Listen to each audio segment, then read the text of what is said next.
Ümran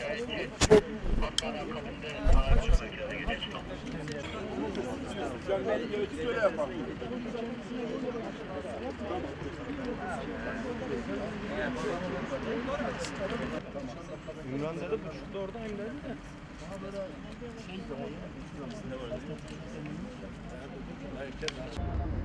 Bizler de aynı sıkıntıyı yaşadık ve halen yaşıyoruz.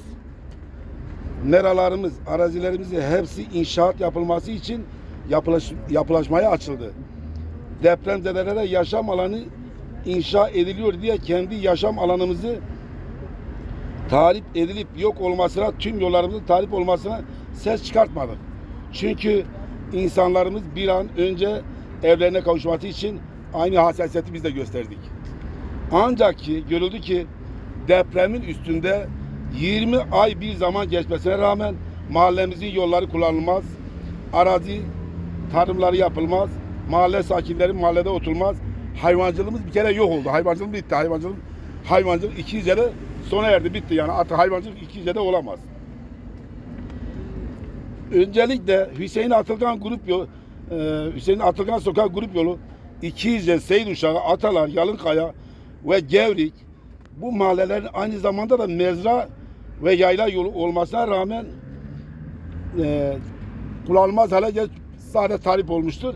Ayrıca Beylerderesi Köprü'nün onarımından dolayı o zaman araçlar büyük bir çoğunluğu ikinci yeşil yol kullandığı için devlet su işlerini o yolda yaptığı işlemler için o yol da kullanılmaz halde.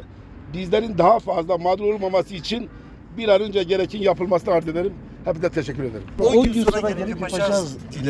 Belediyeden gelen bir gün yolu kesti mecburen köylüler. Çünkü tozdan geçilmiyor gerçekten.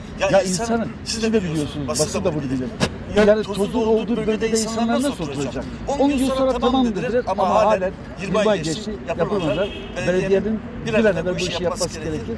O insanlara yazık, yani boğazına geldi. Elektrik ya su kesintisi oluyor ve köylü şu anda hiçbir şekilde o alanda yaşayamıyor. Ondan dolayı bir an önce bu soruna el atılmalı. Tüm oradaki bu kadar sorumluluğu 20 aydır çeken insanlar bir an önce rahatlatılmalı. Biz TOKİ'lerin yapılmasına karşı değiliz. Kesinlikle öyle bir yer olmasın. TOKİ'ler yapılmalı. Sonuna kadar da yanındayız. Sorunumuz sadece şu. Oradaki bir grup yolu var 4-5 kilometrelik. Biz bu yolu bir senedir yapılması için müracaat etmemiz makam kalmadı. İstediğimiz 5 kilometrelik bir yol. Başka bir şey istemiyoruz. Yolumuzun yapılması.